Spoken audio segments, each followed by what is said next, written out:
right, excellent.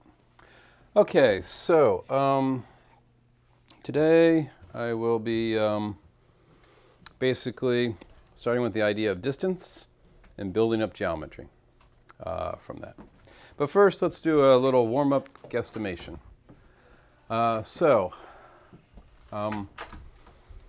many miles do Americans drive every year in total?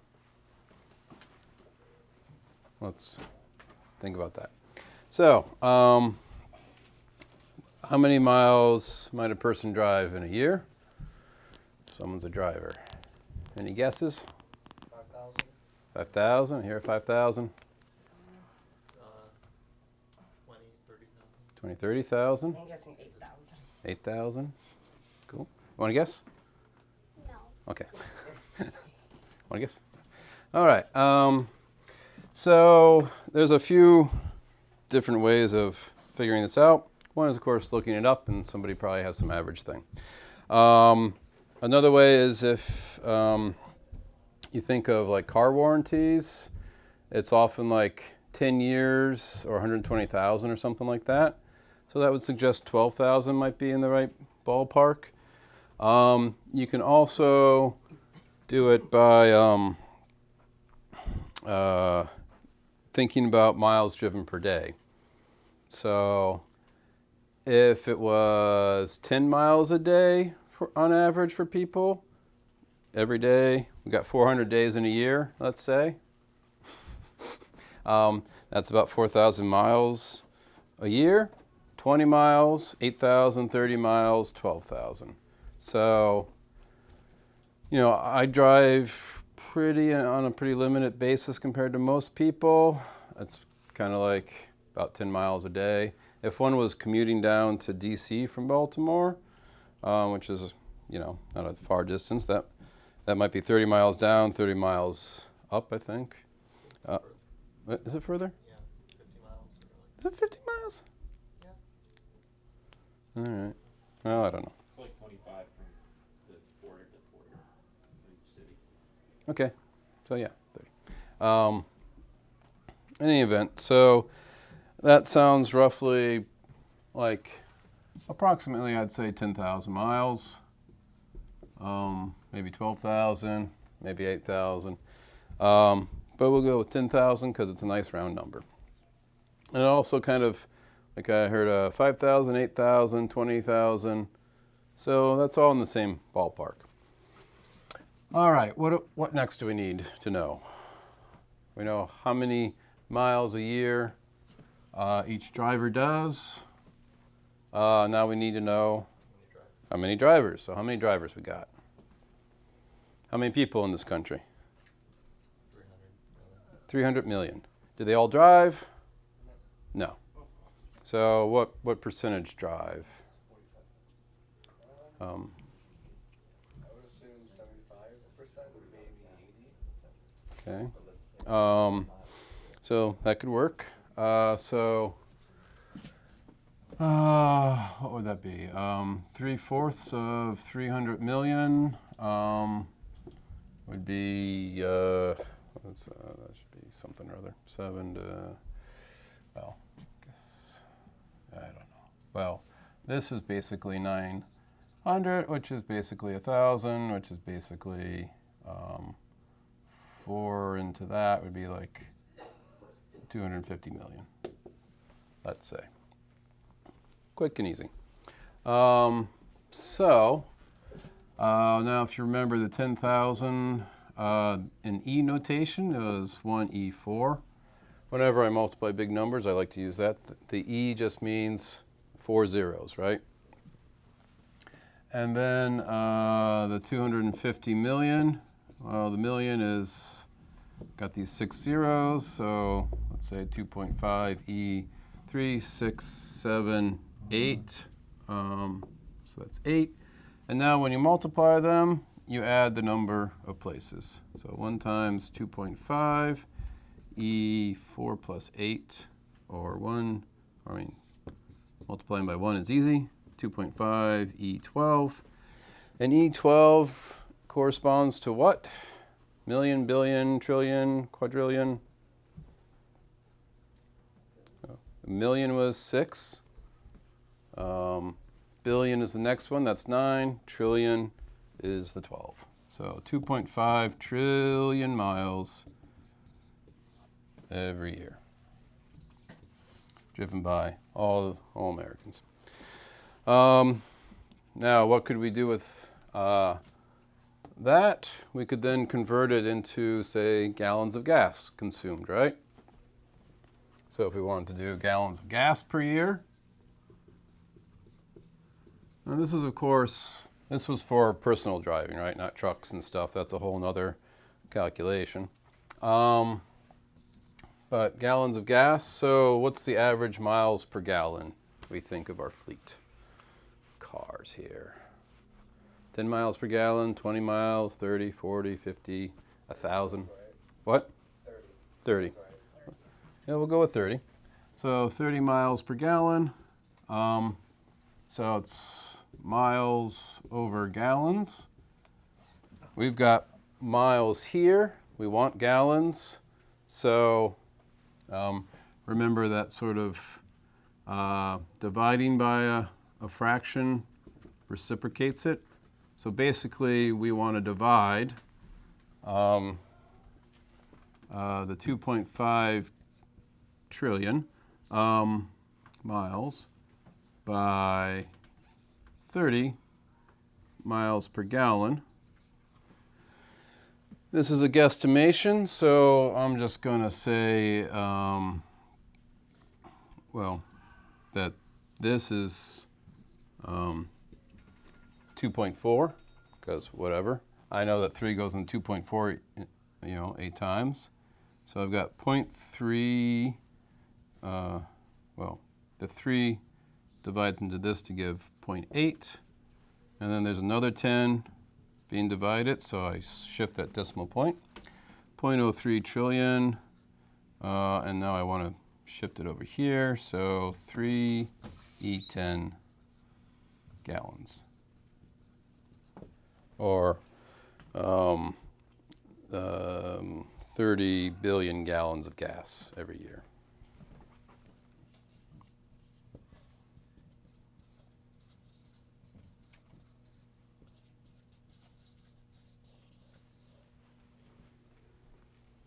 Right, that makes some sense.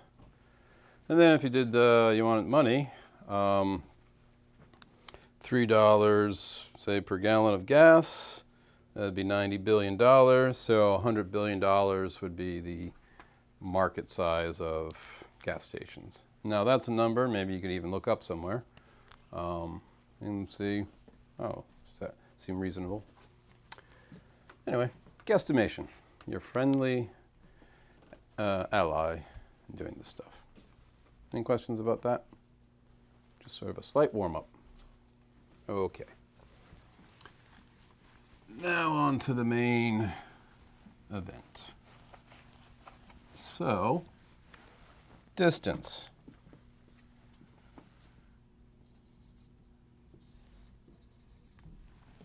All right, I'll call that A and I'll call that B.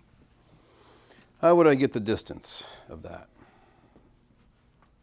We have to figure out how far it is first before we choose a means of transportation, maybe? Oh, not forget the transportation. That was. Oh, okay. Yeah. I just want to know how far this is from one another. Oh, okay. Ruler, right? So I take this and I measure it. Are you kidding me? Oh. That was perfect. Wow. That was 12, 12 inches, or 5 feet, no. 1 foot, right? Or, looks like it's about 30 centimeters, or about 30 centimeters. All right, so a couple things, right, to realize. One, distance is spaced relative to something, right? We have this standard of measurement, this ruler. Two, that standard of measurement is not actually all that standard. We have multiple units. inches, feet, centimeters, all based on just chopping up something into smaller parts and calling it something. Alrighty. Now, let's say I wanted to know distance along this path. So instead of going, shall we say, directly from A to B, I want to go along this. How do I figure that out? I measure this again. So that's 8 inches. I'll just put a 12 inches here. And then over here, measure this side. I get 9 inches. And so what's the total length along here? 17. Yep. So total is 17 inches on triangle path. Or upper path. I'll call it upper path.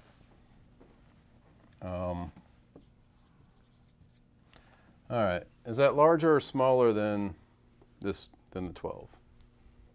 Larger. All right. So kind of non-direct thing does that. Now, what about, how would I measure this thing? Okay, that's probably too crazy for me to do that. I may not get a little too crazy. All right, so I wanted to measure that. I could probably still kind of use this, right? Just kind of try to straight line it a little bit and do lots of things, right? That's one way of measuring these things. Or I could try carefully. I've not actually tried this, but line up this string all along this path, and then the string might be a lot easier to measure, and looks like I probably did it poorly. Let me see. It's over 12 inches, but not too much. Maybe say 13 inches.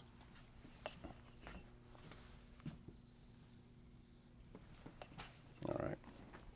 So, those are things with distance. Now, distance is a very fundamental concept to us humans, right? We have a strong sense of it. We walk it, we figure out how far things are. And it's very much, for us, our traveling, right? So I can walk this way to get around the couch. I can walk staggered, and I'm increasing my distance. So that's the notion of distance. Very path dependent. But when I said distance between A and B, that was something different, right? That's not thinking about the path. And I drew this straight line.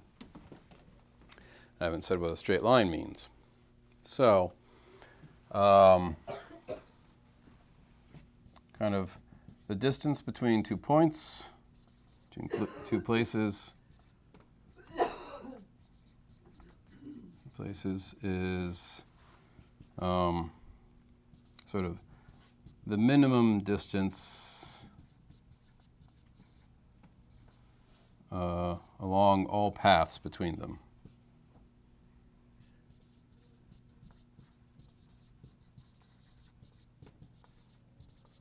So if you think of all the possible different ways I can get from A to B, and you say, what's the minimal distance along all those paths to get from A to B, that is what the distance is. And then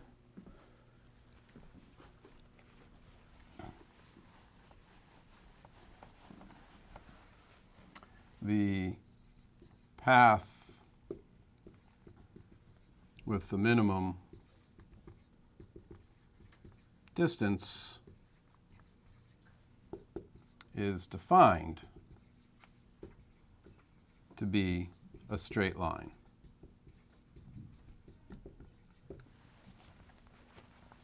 So that is what a straight line means.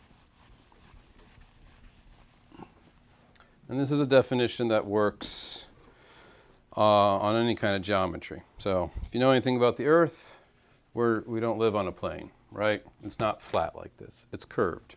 So the straight lines that we think of here, they're not really the straight lines on the surface of the Earth. The straight lines are the big, great circles like the equator, or the ones going north-south for longitude. Those are the straight lines on a sphere. And at least locally, this is what their property is, that if you were to try to measure it as you walk along it, those are the ones that will give you the minimum distance between 2 points on the sphere.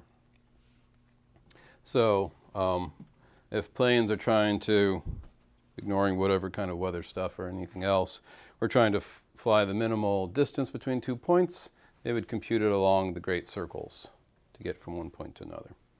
For us, being locally, we see things kind of flat like this, so we don't really care about that.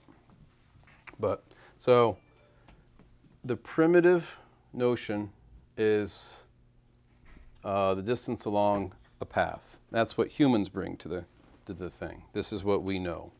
And then we define a distance between 2 points by being the minimum, and then we define the straight line to be the thing that actually gives us that minimum. So that's where the notion of straight line comes from. All right. Now that we have the notion of distance, we can talk about circles. And I should say here, this is kind of a line segment, right? It's just between these 2 points, the stuff in between. All right, now what's a circle? Anybody know what a circle, how we define a circle? Well, circles have centers, right? And then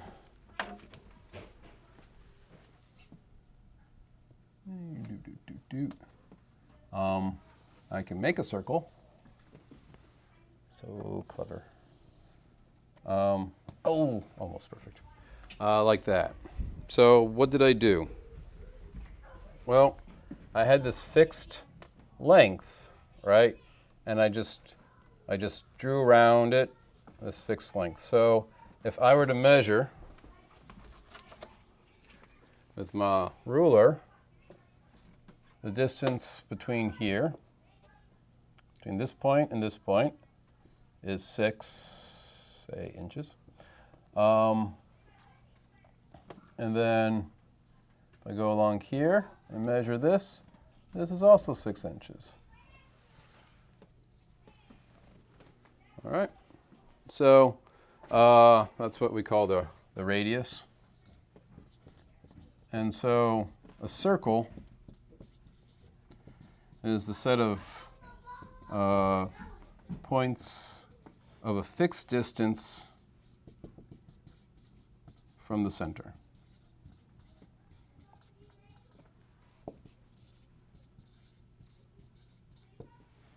So we've got a center, we've got a distance, and then the circle is defined. All righty. Now, and we often, because it's the radius, we call it r. Now, I certainly haven't tried this before. Lord help me. So, what about if I walk along the circle? How far along do I have to walk? Anybody know the formula? That's degrees. We'll get to that in just a moment. So this is the length here. Well, guess I can try this. So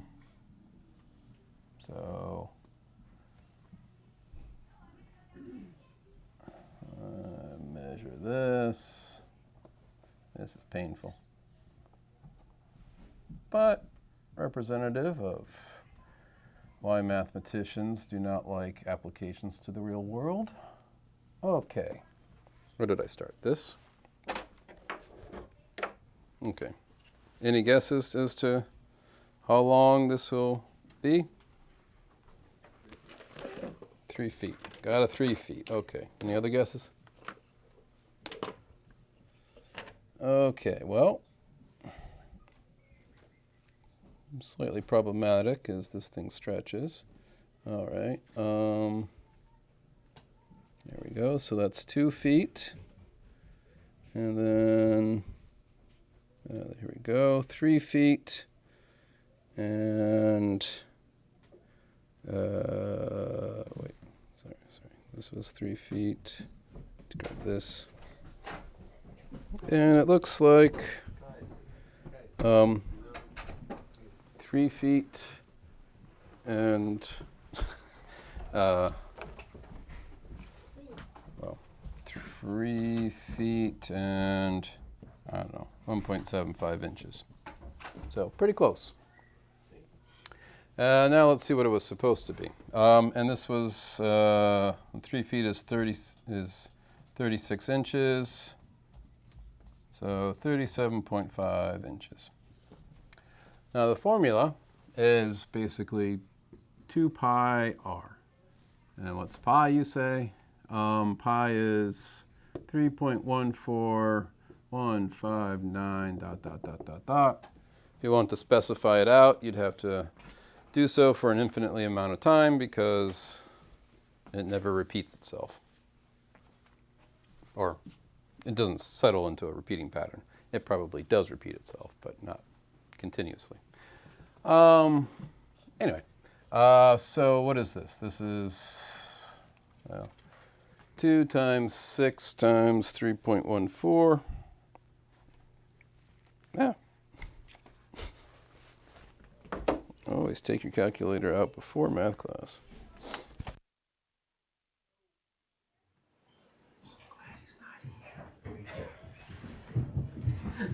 You don't watch these things, right? Okay.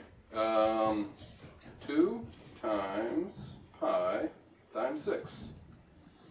Wow. 37.7 inches. You gotta admit that was pretty good. It's pretty good. String. Alrighty. So that's the circumference of the circle. So center, radius, that defines the circle, and then the circumference, which is going around the circle.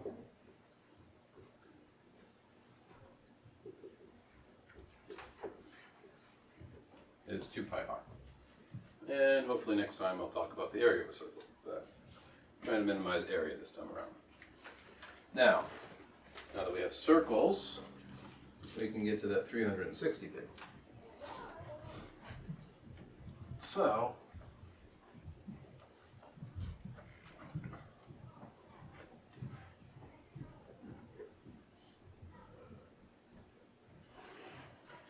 notion of an angle. Angle is supposed to be kind of like a spread between these lines, some kind of measurement to tell us how far that is. And basically, the way it works is if you have a circle and you chop it up into lots and lots and lots and lots and lots and lots of Guys, Play somewhere else. Go away. you can be in math class. So you slice the circle up into 360 equal pieces, and an angle will be 1 degree is the angle in one of these slices.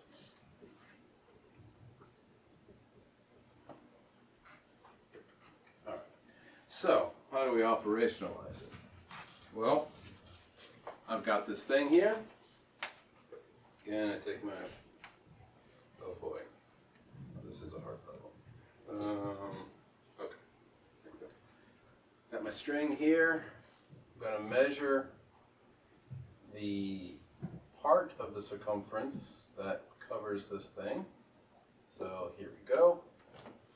This one little bit.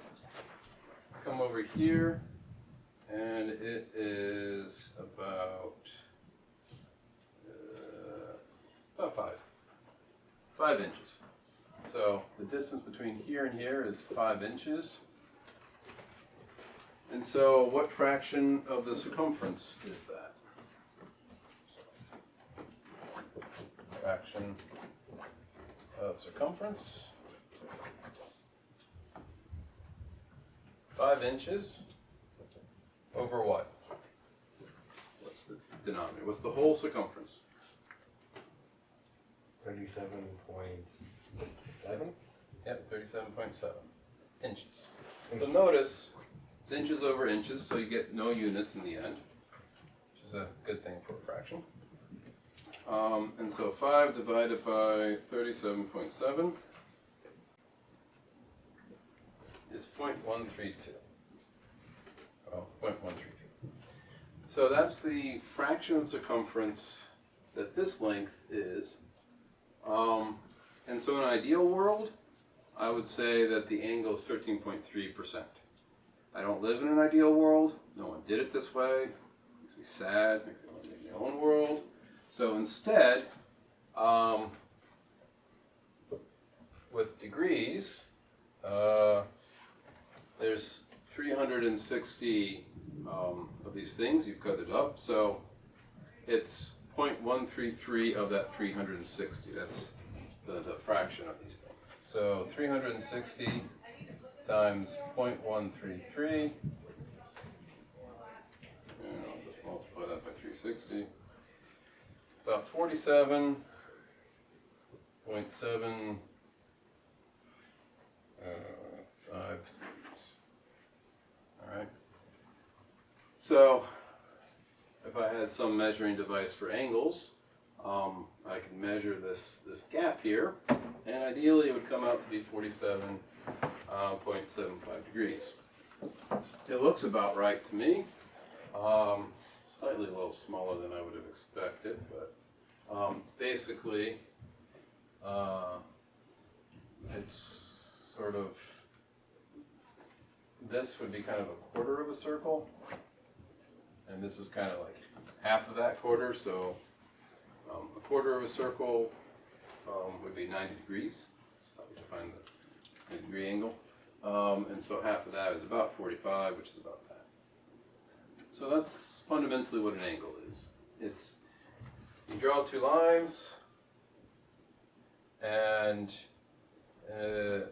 you can draw a circle, and you measure with lengths what fraction of that whole circumference that is, and then you multiply it by your unit. Degrees is 360. There's another measure called radians, where it's basically thinking of this 2 pi is fundamental, and so you'd multiply it by 2 pi.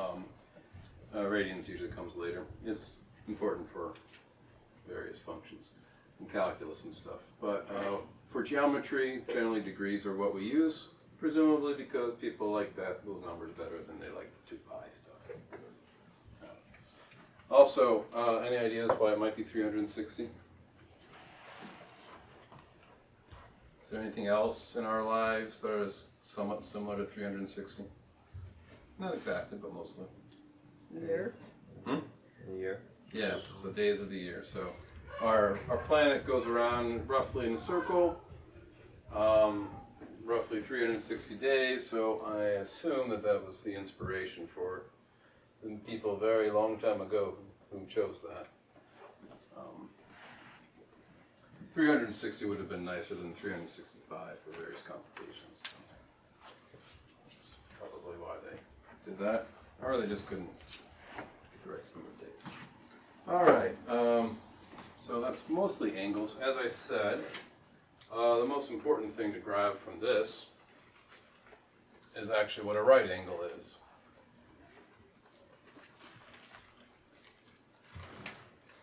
A right angle is 90 degrees, or a quarter of a circle. So ideally, these two lines are meeting what they call perpendicularly, just means meets at a right angle. And so if I were to draw a circle around here,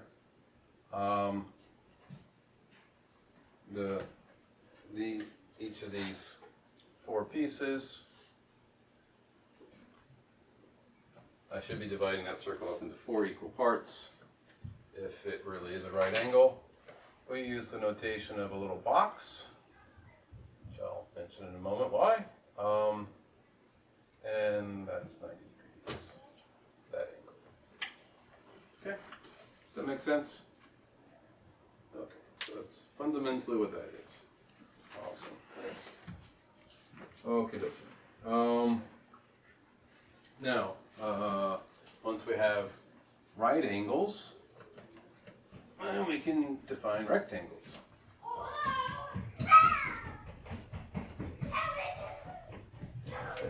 Got rectangles,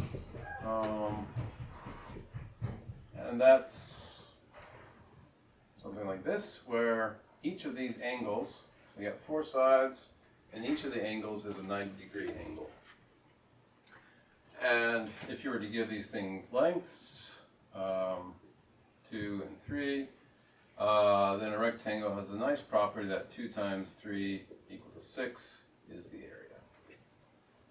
We sort of define multiplication as the reverse of that, of saying, oh, you have this sort of rectangular thing, and that's how the multiplication was representing the area in some sense. And now we've come full circle, and we're kind of saying that this is what the area is. Rectangles are special four-sided figures, and that the area is like this. If you had something like this, and you had a 2 and a 3, area not equal to 6. That involved a little bit more trickery, but so slanted stuff, you can't just multiply the sides, but right angles, you can. All right, now,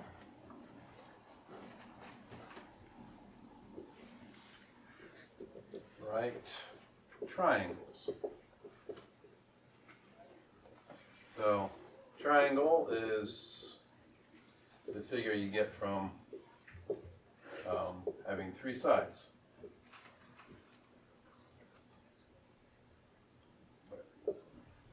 Right? 3 points, connect them with the line segments between them, you get a triangle. Now, what's a right triangle? Any guesses?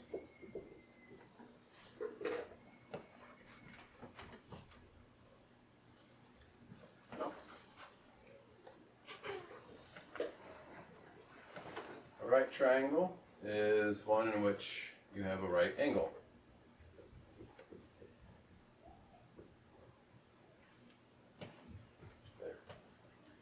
And a general fact about triangles,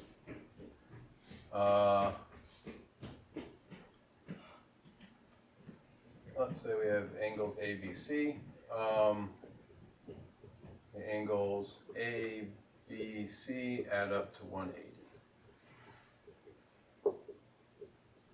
180 degrees. So if you draw a triangle, and you add up all 3 angles, you get 180 degrees. This is true on the plane, it's not true on the sphere. So it's not actually technically true in our world because we live on a sphere, but it's basically true for what we use. Anyway, so if this is 90 degrees, and this would be angles A and B, what would angles A and B have to add up to? So if all three add up to 180, and one of them is 90, and the other two have to add up to, yep. So angles A and B add up to 180. All right, now, right.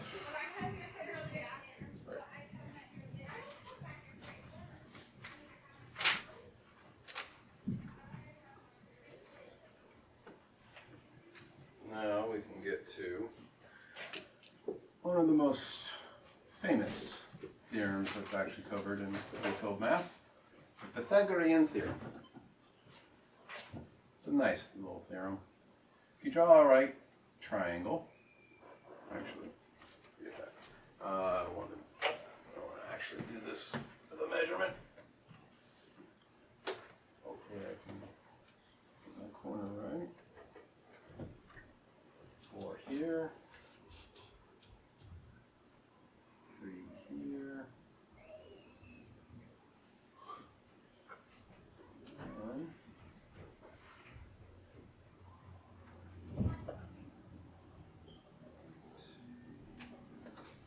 Alright, so this was 4 inches, this was 3 inches, and then this I measured to be 5 inches. So I chose the 3 and the 4, and I made it into a right angle here, and that specified the triangle for me. Once you got 2 sides and the angle between them, triangle's done.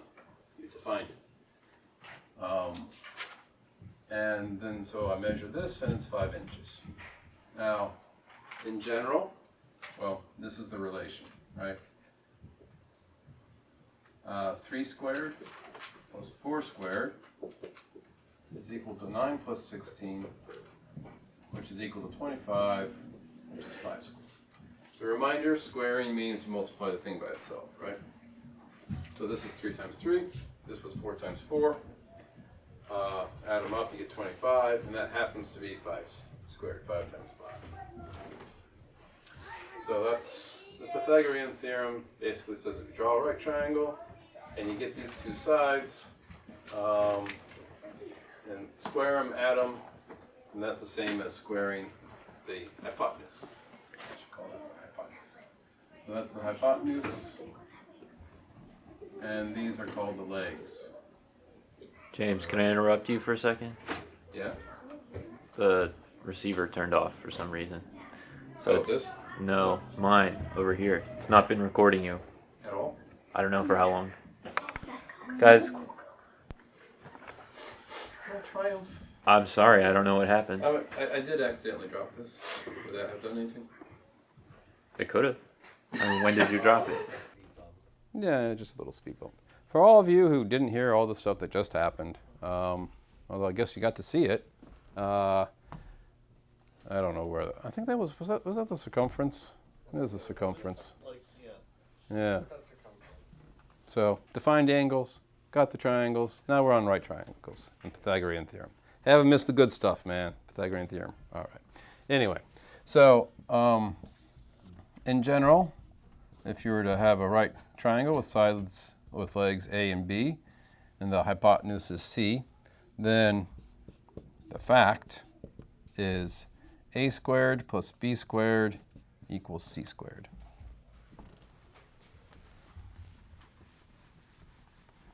Now this has an interesting implication. Oh, wait, sorry. I want to measure this. Let me go 6 inches. And 6 inches over here. Is that really the same length? Man, perspective is crazy.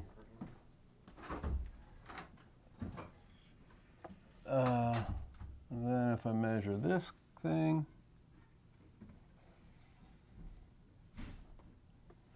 That's about 8.75 inches. 6 inches and 6 inches. All right. It's not even, right? And the Pythagorean theorem would say 6 squared plus 6 squared, which is 36 plus 36 equal to 72. It's supposed to be, I would call that C. Supposed to have C squared equals 72. And so C is equal to the square root of 72. Square root just means the number, which when you multiply it by itself gives you the thing underneath. So whatever that thing is, it's that. Easiest way to compute a square root is, of course, calculator. Not the only way. But, oh, geez. Bit off on that one.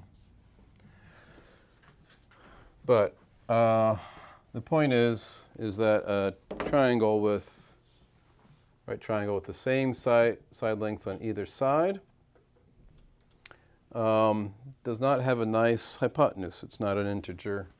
It's not even a rational number. This is not a rational number. You can't express it as a fraction. It actually turns out to be irrational.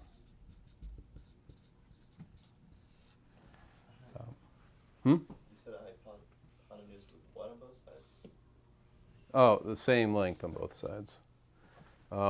Fundamentally, these things all scale. Oops. So you can always just think of it as 1, 1, and this is the square root of 2. That's the fundamental thing here. Here it would be basically 6, that's 6, times the square root of 2. All right. So geometry, this very real thing. I mean, if I were to measure these tiles here, they're about 12 and 12, and then measure this diagonal on the tile. Whoa. I basically get something like 17 inches or something, which is presumably 12 times the square root of 2. So that's that. Supposedly this made some of the Greeks very unhappy because they wanted everything to be nice numbers. What are the nice numbers? It's not a ratio. It's not a fraction. I should write ... It's not precise. All right.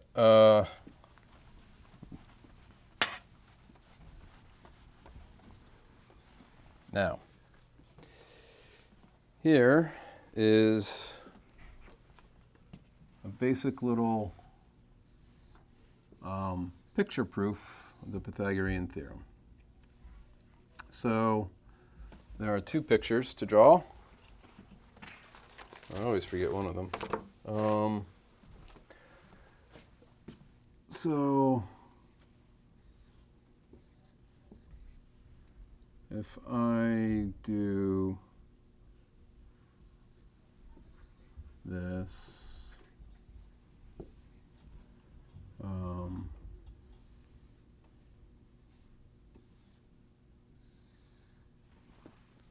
so I draw a square whose sides are have length a plus b.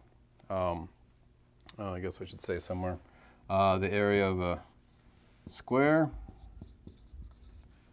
area, let's say with side lengths a and a is a squared, right?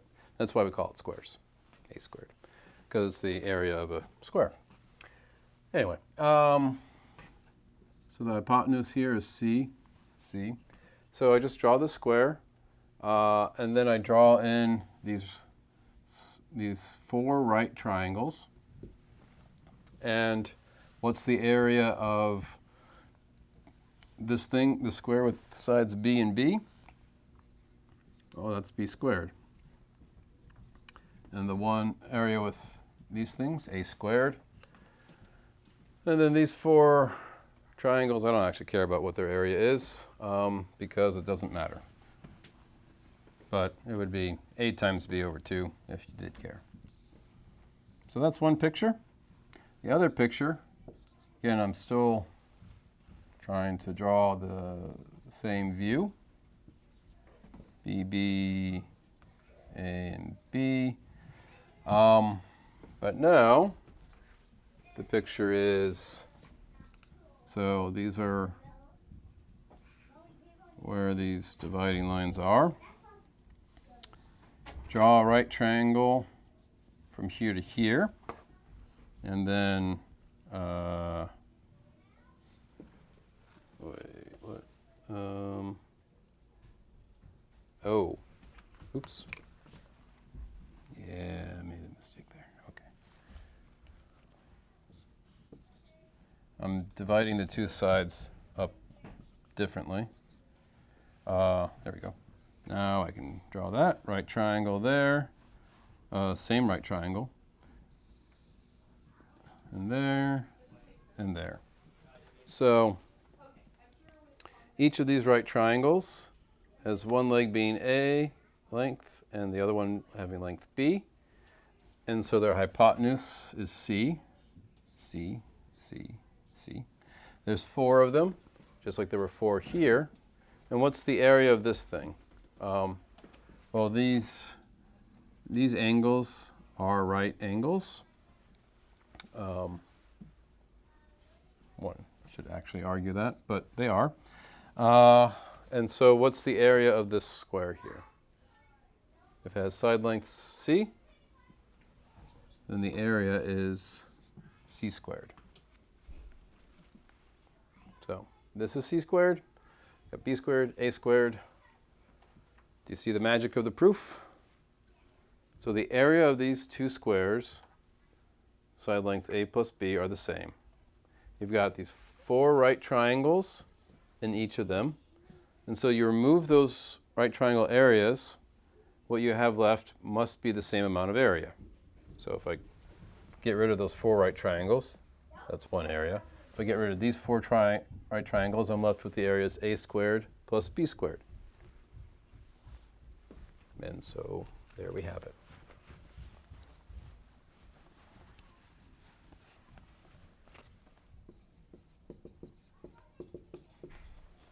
That make sense or no? It's a really cool idea.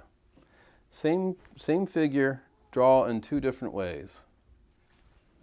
And you recognize the same area regions that you don't care about, and you remove them.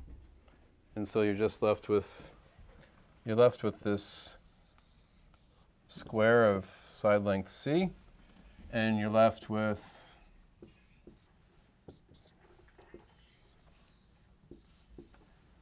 and because we removed the equal areas from both of them, and they originally were equal, the leftover stuff has to be the same area. So A squared plus B squared equals C squared. That's the Pythagorean theorem. Interestingly enough, this is very definitional in terms of sort of this plane geometry we're talking about. It's not true on a sphere, for example.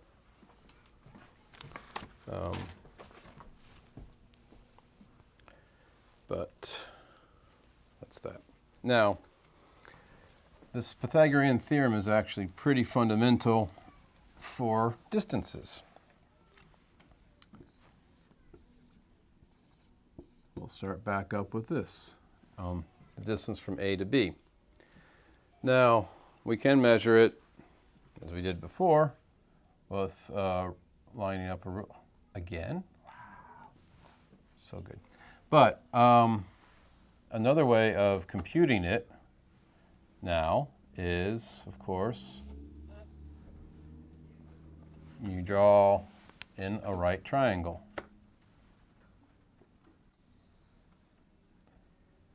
Let's see, this was 7, and this was 11? 7, 11. And so just from measuring these 2 things, the distance from A to B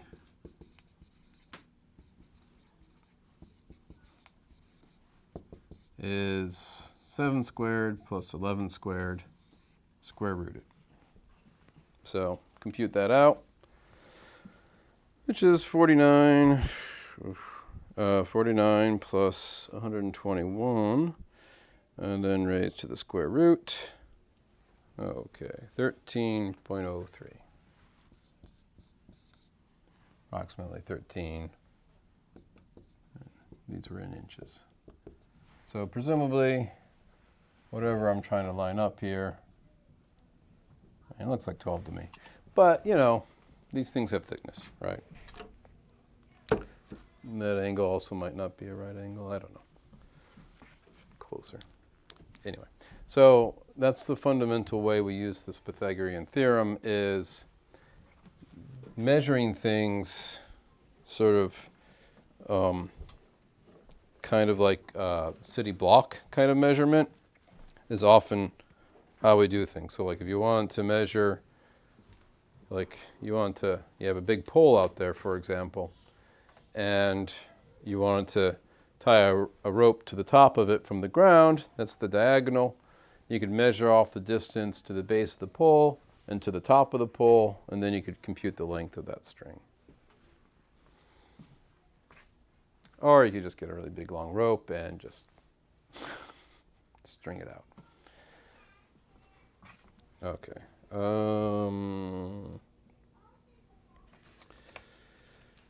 Okay. All right. Now, oh yeah, I had some numbers. Oh. I should mention a couple things. So I started off with this 3, 4, 5. Most integers don't work like this. This is a special kind of thing, the 3, 4, 5. It's what's called a Pythagorean triple.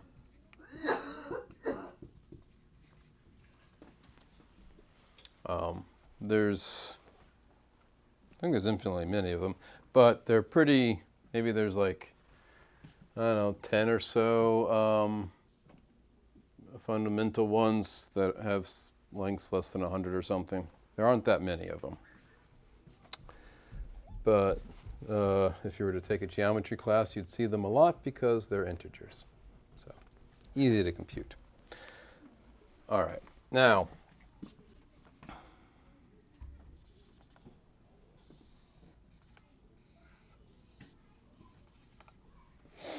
I said before that straight lines were the minimal distance. And we're now somewhat in a position to understand it a little bit better. So let's say we've got this triangle A, B, and C. A fundamental trick in dealing with triangles is to actually draw in the perpendicular, the line from this vertex to the opposite side to make a right angle. We call that the height. And let me just give these things names. A, B, and let's say C. So we've already done it. The area of this triangle happens to be 1/2 times h times c. It's a pretty nice little fact. But anyway, it's not what I'm going after right now. The thing here is, the claim is that A plus B is greater than C. So you add this length plus this length, and it's greater than this thing. That was sort of what I claimed about distances, that, you know, that this straight line thing is the shortest distance between 2 points. And this doesn't entirely prove it, but it's extremely suggestive. And why did I draw in this perpendicular? What does a right angle give me in terms of triangles? Right triangles. So let's call D, oh, called capital D, the point where this meets. So little d is the length from here, and little e is the length between D and B. So that if you add up D and E, you get C. Now, what does the Pythagorean theorem tell me about the relationships here? Well, basically, because these are right angles here on both sides, the square of the hypotenuse is the sum of the squares of the two legs. So we have a squared equals h squared plus d squared, and then b squared equals to h squared plus e squared. And so if I try to get E and D alone, because I want to see something about C, E squared is equal to B squared minus H squared, and D squared is equal to A squared minus H squared.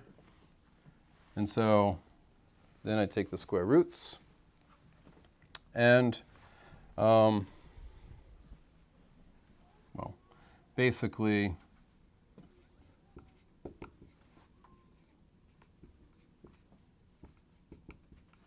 so you take the square roots. But the thing is, if you subtract something from these things, it makes it smaller, right?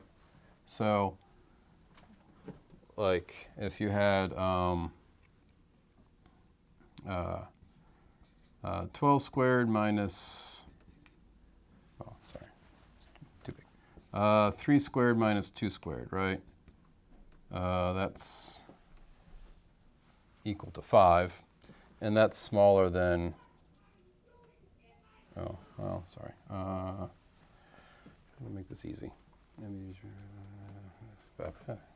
Okay, 5 squared minus 4 squared, which is equal to, oh, forget it.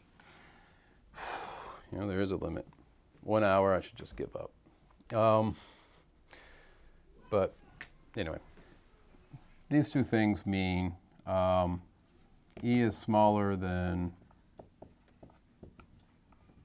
B, and D is smaller than A. Basically, I'm subtracting from B and A, as long as H isn't 0. I'm making these things smaller, and so E plus D is less than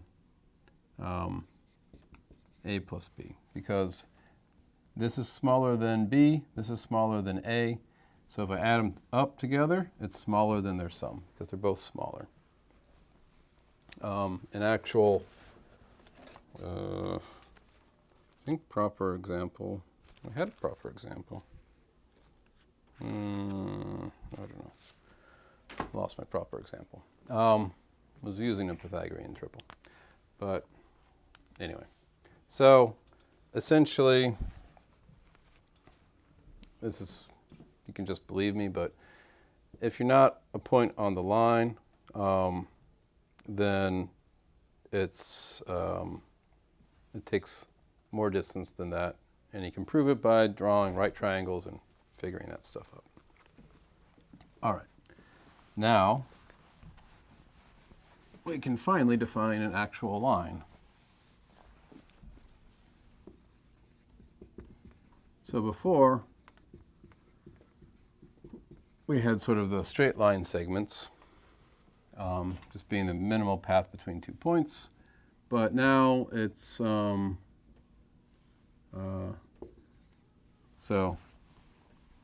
you have to have 2 points. Given 2 points, the unique straight line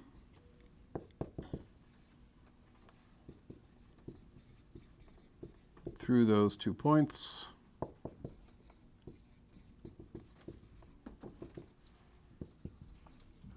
is the one, is the set of points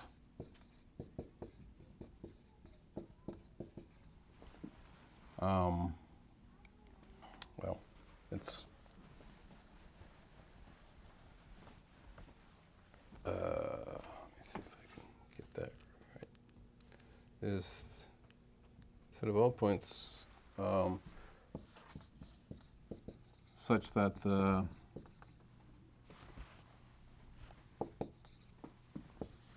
sum of the two smaller distances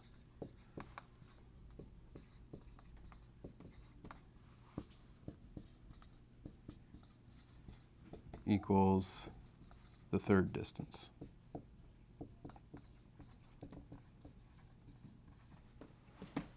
So if I were to draw my line here, this would be 3, this would be 4, and that whole distance there is 7. It's 3 plus 4 is 7. So when you have that, the distance between these 2 points is the same as the sum of these kind of 2 inner points. They're on the same line. And if you have it not on the line,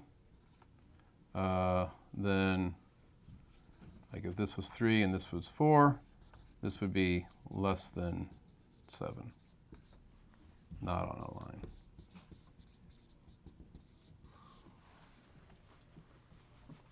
So that is a straight line. Anyway, hopefully next time I can talk about the slope of a line, build the grid. But the main point is just distance is the fundamental thing. It's always about distance.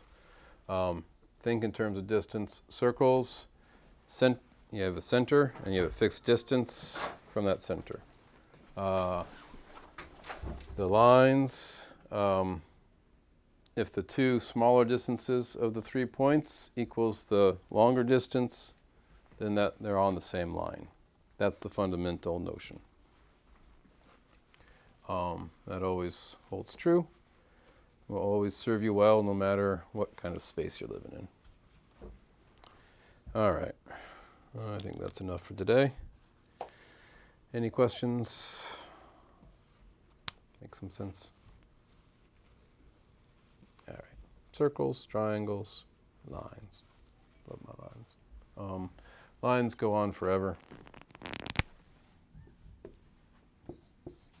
Forever and ever and ever and ever. Yeah. Okay. If it's just to be clear, if you have kind of a half a line, it's called a ray. That's a direction.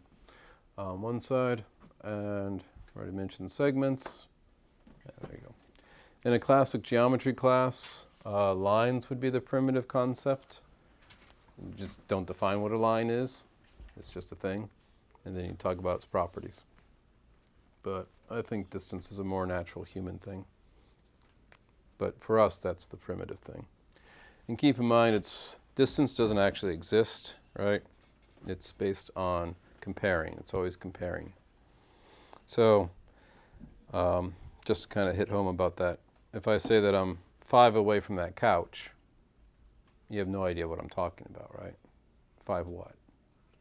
It was the same thing with counting. If you remember when I started, I held up a number of markers. And I said, how many markers? And I was tricking you because in my mind I had one that was dead. So I said that's not a marker anymore, right? I have to be very clear about what I'm talking about. Here I just write some numbers, so they're kind of meaningless. But in real life, you always need units. Always be thinking about units, always comparing. And I guess one other thing is, let's say that this was 3 inches and that was 4 inches. And now I want to measure it in half-inch increments.